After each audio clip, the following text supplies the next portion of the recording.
The creator of all there is and ever will be in the Omniverse, the one above all, is the most powerful being and effectively the ultimate god of Marvel. He sees all, knows all, and is able to appear anywhere and everywhere he pleases. He holds unlimited power and is capable of changing any aspect of his creations that he desires. No one is above him in power, hence his title. But despite being the most powerful being in Marvel, the one above all has rarely appeared in the comics, only making brief appearances here and there, and even more rarely using the full extent of his powers. He is the creator and master of the Living Tribunal, which is a powerful cosmic entity whose sole purpose is to safeguard and balance all the various universes within the multiverse. Basically a being whose job it is to ensure that the One's creations don't destroy themselves or overlap to create unhinged chaos. There is no solid incarnation of the One, but rather he appears what the viewer believes him to look like. For some, he appeared as a bright beam of energy in human form. To others, he appeared as a middle-aged artist, and once he even appeared as a homeless man. He appeared as a homeless man to a raging Peter Parker, who was overwhelmed by the fact that Aunt May was on her deathbed and was soon going to die. Initially, Peter was hostile towards the man, telling him to back off as he wasn't in the mood to talk to any random strangers. But that soon changed when the homeless man healed Peter's bloodied hands that he received after aggressively punching a dumpster. Realizing this wasn't any ordinary person, Peter asked him who he was and began to get a bit nervous as he became aware that his spidey sense never alerted him of the homeless man's approach. The homeless man went on to reveal himself to the young man, filling his mind with his true identity. Peter then understood that he was now talking to his creator. Peter initially demanded that he save his Aunt May, that he'd do anything to get her back, but the One didn't entertain his demands, instead taking him to a beach as they instantly teleported across dozens of miles. There he showed Peter the thousands of people he had saved as Spider-Man, showing him all the good he had done despite all the suffering he has gone through while taking up that role. That most people that experienced the same suffering tended to become worse as people, but not Peter. He was different, and that he should be proud of his actions despite the hardships he had gone through. The One then left Peter with the final words that he must have faith. It's not clear why the One took the time to do all of this, but there are two possible explanations.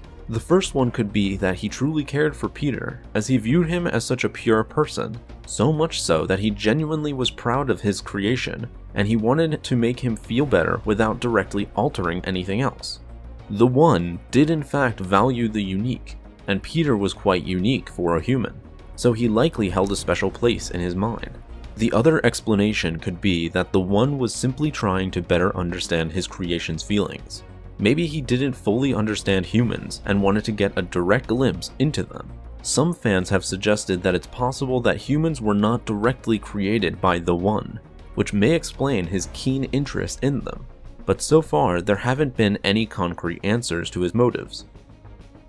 Another case of the One appearing in the comics was where he likely demonstrated the greatest extent of his power, when he literally restored an entire universe after Thanos and Earth 19141 Adam Warlock destroyed it.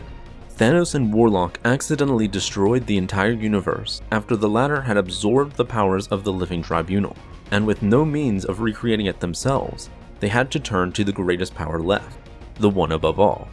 The One appeared before them as a human form of glowing energy, casually changing its appearance across genders during their conversation. After negotiating with the One, Warlock agreed to take up the great responsibilities of becoming the new Living Tribunal, in exchange of having the universe they accidentally destroyed be restored. The One appeared again as a middle-aged man when the Fantastic Four entered heaven as a means to save the Thing from death. When they saw their creator, they were all shocked to see him to be just a regular dude living in an average house.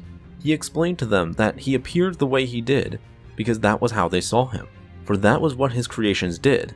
They found humanity in him. It's later revealed that the One is an artist, and that he creates his worlds by first drawing them and then letting them play out as they would naturally.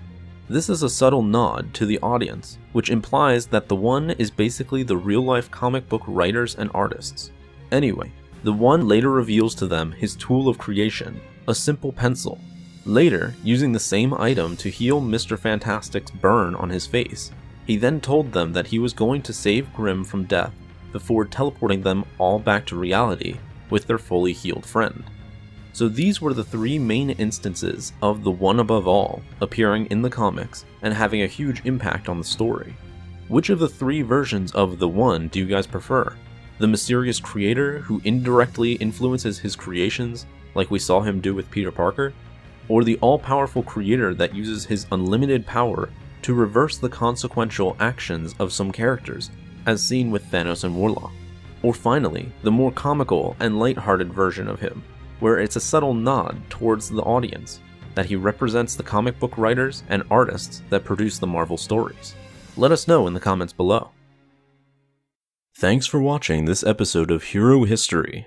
Be sure to like and subscribe for more videos like this one.